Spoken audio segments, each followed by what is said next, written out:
Okay, ladies, tell me, does this sound familiar? You turn 50 and all of a sudden losing weight seems impossible. Your favorite jeans feel tight. Your metabolism just seems to have picked up and left the building. And don't get me started on sugar cravings. But here's the good news. Weight loss after 50 doesn't mean that you have to starve yourself or spend countless hours in the gym. Today I'm sharing 10 super easy hacks that I assure you work. How do I know? Because they're helping me. I'm back on my weight loss track and so far everything's going good. Hello, if you're new here, I'm Cathy. Welcome to my channel. So nice to see you. I upload weight loss videos maybe once or twice a month because I am on a weight loss journey and it has been slow, but I'm still on it. And my favorite saying is persistence, not perfection, because that really helps me to stay focused. So a few weeks ago, I made this video, 10 weight loss mistakes you may be making that might be sabotaging your weight loss. It was so well received. I sat down and I thought, how can I add to that video? Trying to build like a series. So if you haven't seen that video, you can watch it before this one or, after you watch this one, it doesn't really matter. But today I have 10 hacks that are helping me continue to lose weight and I'm 57. Why is losing weight so much harder after you turn 50? It just seems like you hit a brick wall when you turn 50. Well, our hormones change, muscle mass starts to drop, which helps to slow down our metabolism. Our stress seems to go up, sleep is sometimes impossible, and that leaves to low energy and so on and so on and so on. Can you relate to that? But tiny smart changes can totally stack up. So let's get into my 10 weight loss hacks that are truly helping me change how I feel about losing weight, but more importantly, are helping me lose weight. Slowly but surely. Okay, so the first one is a huge one. It's a huge one for me, and I actually just met with a dietitian 2 days ago, so it's fresh in my mind, and I wanted to share the information with you because I think you might find it helpful. So the first thing that we talked about was protein. And I know protein is a big buzzword right now, and everybody's on protein, talking about it, but here's why it's important. As we age, we lose muscle mass, so if we start lifting weights to increase our muscle mass, we need to eat protein because protein helps our body in lots of different ways. I'm not a scientist, I don't know what it does. But we made a plan. We went through, how much protein I should be aiming for in a day because I didn't know. And when I was tracking my food, I was getting anywhere between like 35 and maybe 50 on a good day. That is not enough. So she did some calculation. I don't know how she did it, but I'm just looking at my notes. She told me I should be aiming for 85 to 105 grams of protein per day. And that seems about what I have heard like on other videos where people are talking about protein. So I'm just going to read this to you so I get it right. Protein keeps you feeling fuller longer. It helps you maintain muscle, which burns more calories even when we're resting. And that's why I've started doing some weight training, lifting weights 3 times a week. And I'll have a video coming out about that in a couple of weeks towards the end of September. Protein also stops those wild blood sugar spikes that can make you crave sweets an hour after eating. This is where I really needed help. Because first of all, I wasn't eating enough protein. Second of all, I wasn't really having snacks. And she told me that you don't really want to go like 5 hours without eating some sort of protein. The plan that we devised is in the morning, after I do my weightlifting, if I went for a walk that day, I'm trying to do 30 minutes a day. I'm not perfect yet. Well, I'll probably never be perfect, but you know what I mean. I'm not hungry when I get up. I'm not one of those people that can jump out of bed and eat. So I like to infuse a lot of protein into my body after I have walked and lifted my weights. So I have been making myself a smoothie and it has about 30 to 35 grams of protein in it. And I use like a high protein Greek yogurt, nut milk, like that'll give you some protein. Or I'll make a high protein yogurt bowl and I use that same high protein Greek yogurt, put in fresh berries and some other odds and ends, and I'll be sharing that with you. She told me that in the afternoon, say I eat my lunch at 12, I should probably be having another snack around 2:30, 3 p.m.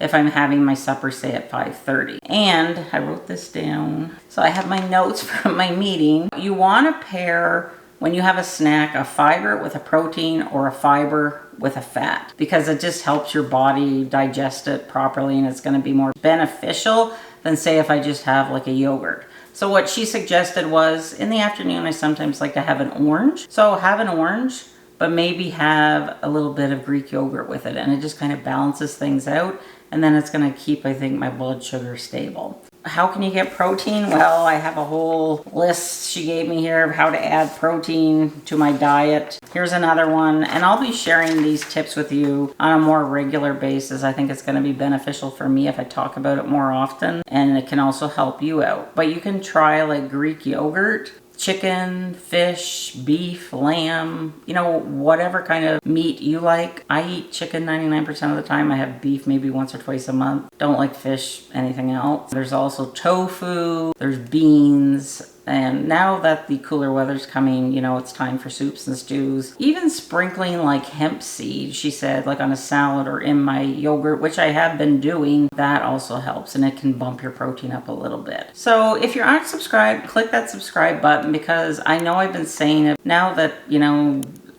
I don't know, things are back to normal in my life, I'm going to try more often to focus on some food videos and things like that. Tip number 2 is really an old one from, like, you know, Weight Watchers way back when, and it's using a smaller plate. So I just thought I'd show you our dinner plate. This plate, it looks large, but if I never fill this plate, okay? If you wanted to use a smaller plate, this is the only other smaller plate I have. This is more of a dessert plate. So just start with a smaller plate. Normally what I do, I don't know if you can tell how my plate is, but where it starts to like curve upwards, like I just have my food like here. So it is smaller. And what I do mentally is I just divide the plate in half.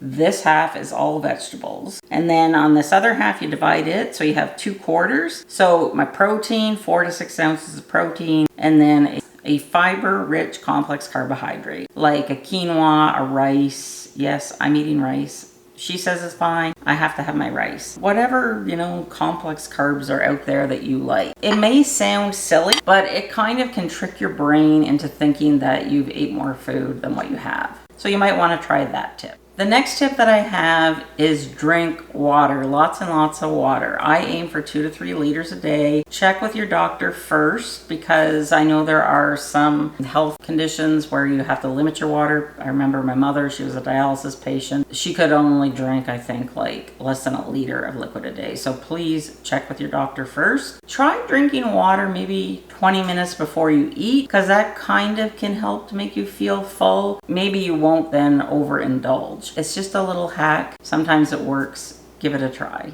Next up is take a nice stroll around the block after your last meal of the day. I'm not talking about getting your steps in, walking real fast and getting sweaty. I'm just talking about a nice leisurely stroll, 10 to 15 minutes outside. You're breathing fresh air. You know, you might be talking to neighbors, you're socializing. That's going to get the serotonin going in your brain. You're going to feel good. It's gonna like keep you regular. You know, exercise can help us, you know, evacuate and keep us regular, which is also important. A nice walk in the evening can also help lower your blood sugar. So keep those things in mind. And like I said, don't think of it as exercise. Just think of it as getting outside, you know, 10 minutes of Zen time for you. Don't start sweating. Just like walk slowly. Just move your body. That's all that it's about. If you don't want to go outside, just walk around your kitchen, you know, 5 or 10 times. Same thing. Prioritize your sleep. This is so difficult if you are a woman that is dealing with perimenopause or menopause. I know it's so difficult at night to get sleep. Lack of sleep will mess up everything, and it can just ruin my day, because if I wake up and I have low energy, nothing's getting done that day. I just know it. And then I'm more prone, I find, to like getting a migraine. So when you are tired, your body pumps out more, oh, I can't say this, ghrelin, the hunger hormone, and less leptin, which is the fullness hormone. So that's why sleep, another reason why sleep is important. Now, ask your doctor about this, but I have started taking a magnesium supplement 1 hour before going to bed, because some nights I'd go to bed at say 9:30, 10. I'd be looking at the clock, it's 3:30, I haven't fallen asleep yet. And I have to get up at like 7. That's not prioritizing my sleep. So I want to read you this, but please check with your doctor first. I know from past experience magnesium helps with migraines, but I would take the magnesium during the daytime. But now when I shift it to an hour before bedtime, it activates GABA, G-A-B-A, a neurotransmitter that helps to quiet the mind. My mind, sometimes when I hit the pillow, it's off to the races and it's going over everything. It also relaxes muscles and reduces nighttime cramps. Some people get cramping in their legs. It helps with that. It improves sleep quality and duration. I can attest to that. Since I started taking it, I sleep so much better and I fall asleep a lot easier. If I run out of magnesium, I can pretty much instantly tell I'm not going to have a good sleep. So I try and keep a bottle, ahead of time. And magnesium glycinate is gentle, it's calming, and it's good for sleep. So I think that's the one that I'm taking. I'll put a picture here. It's in my family room, because if it's not there, I won't remember to take it. So I know every night at 8:30 to take my magnesium. Please check with your doctor first. The next hack that I have for you is to keep healthy snacks ready. If all that you have in your pantry is junk, potato chips, candy, guess what you're going to eat whenever you're hungry, tired, and stressed, right? I know this from, years and years and years of me dealing with it. So what I like to do is on grocery day, I get blueberries and raspberries. Those are my two favorite berries. I wash them, then I put them in the fridge. They're clean.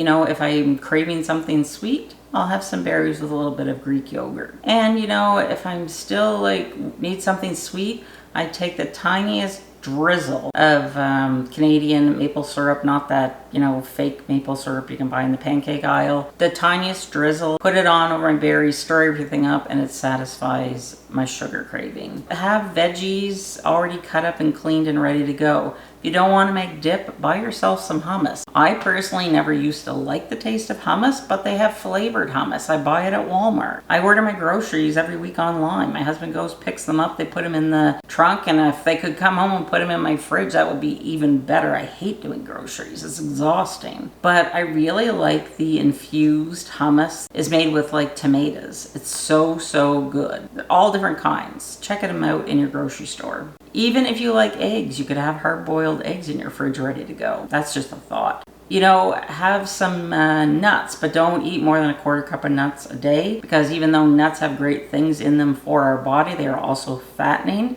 So cap your nut intake at a quarter cup a day. Even a cheese string is handy to have. Or buy a block of cheese and chop it up. We don't eat it, that often that it would go to waste. So I'll just stick with a cheese string.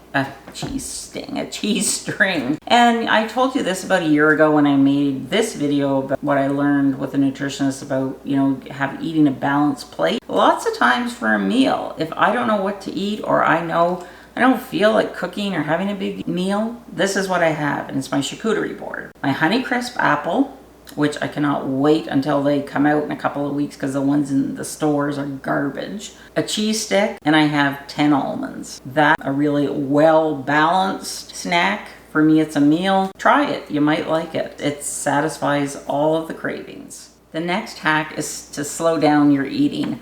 I must really scarf my food down, because lots of times we're sitting down at a meal and I'm done and I look over and my husband has only just begun. So I must be a really fast eater, which is not good. And this is something that I need to work on. I need to slow down, enjoy my food, chew things slowly. I just need to slow it down, because it takes 20 minutes, I think, for the signal in your brain to get the message that, you're full, you've eaten, stop. So yes, this is a work in progress for me. So we really need to slow down. We need to enjoy the food, savor the moment. Try closing your eyes. That adds a whole different level to when you eat, because your senses just become heightened. I don't know, things just taste differently and you seem to enjoy them more. Just try that and let us know what you think. I would really appreciate it if you would subscribe to my channel, because I can tell by my analytics that a lot of you watching are not subscribed. It's 100% free. and it would just really help my channel to get pushed out, and I would really appreciate it. It would mean a lot. And if you are subscribed, you know how much I appreciate every one of you, and I so appreciate you tuning in all the time and being here for me. Next up is lifting weights or using exercise bands. You don't have to kill yourself at the gym, but building even just a little bit of lean muscle can keep your metabolism humming. Try doing dumbbells 2 to 3 times a week. I've recently started doing this. I have been working out online with a trainer. I'm going to be having a video coming out towards the end of the month about it. I love lifting weights. I hate to exercise. So she has devised a plan for me that works. Yeah, it's so important to lift weights like as we age, because we know that we're losing our muscle mass as we're aging, and whenever I get older, I want to be strong. I want to be strong enough that if I fall down, I can pick myself back up. I want to be active so I can travel, and I think of this as an investment into my health account, kind of like if you put money into your savings account. Well, I'm putting health into my future health account. Some days I don't want to work out. I hate it. I hate to exercise. But when on those days, those are the days when I have to do it the most, and I will get through it by grumbling all the way through it to myself. But when I'm done, I'm like, wow, I do feel better, and I feel like I've accomplished something, and I'm proud of myself. And it doesn't happen overnight. Like, I've been at this now for, I think today's day 22, day 23. I'm supposed to do it today. I don't feel like doing it. I'm tired. It's hot in the house, even though the AC is on. But I know I have to do it after I film this video. I just have to check it off my list. So you don't have to start like with heavy weights. I like to lift, I'm using 10-pound weights and 5 pounds, but I have a lot of upper body strength. I was a dairy farmer, so I was used to lifting heavy things. You don't have weights, just close your hands and you make some resistance this way. Use a can of soup. You don't want to start lifting heavy weights if you don't work out, because then you can end up injuring yourself. And don't do that, because it seems since after the age of 55, anytime I hurt myself, it takes a year to get over whatever it is. So, talk to your doctor first. They know your whole health history. Start off slow, but the main thing is just do a little bit every day if you can, and I think you'll notice a difference, and you're going to start to feel more motivated to want to take care of yourself. Thankfully, this one isn't a huge problem for me, and I'm talking about stop drinking your calories away. There are so many hidden calories and alcohol in those fancy coffees and teas, frosties. What are frosties? No, smoothies, unless you make them. There's lots of added sugar in them, lots of corn syrup, and those flavor things are just like sugars and syrups that just pack on calories. I myself would rather eat an apple rather than drink apple juice. I hate apple juice, but I like to eat my apple, and it's better for me that way because I'm getting, lots of different benefits from it. So maybe just be mindful, maybe write down for a few days, what are you drinking every day? Is it alcohol? Is it those fancy coffee drinks that have lots of hidden calories in them? And if you cut back, you might see that you might start losing some weight. The next hack is track more than just the scale. Sometimes the scale is the last thing to move. And I'm noticing that because I'm staying the same weight, but I'm starting to feel now that some of my clothes are getting a little loose on me. So instead of just focusing on the number on the scale and the number on the back tag of your clothes, take your measurements every week or maybe once a month. Take photos of yourself so you can see progress photos. I'm starting to notice my face is slimming down. My arms are getting a little more toned now that I'm, lifting weights. Still have a long way to go, but really recognize those small little wins, and that's gonna just keep the momentum going, so you're gonna wanna continue on. And even track your energy levels. I find now that I'm working out a little bit, and I'm not working out an hour a day. It's when I do my weights, I think it's 28 minutes. Some days if I go for my walk on top of that, it's an additional half hour. But say if I do my weights, then if I'm too busy or don't feel like going for a walk, I don't.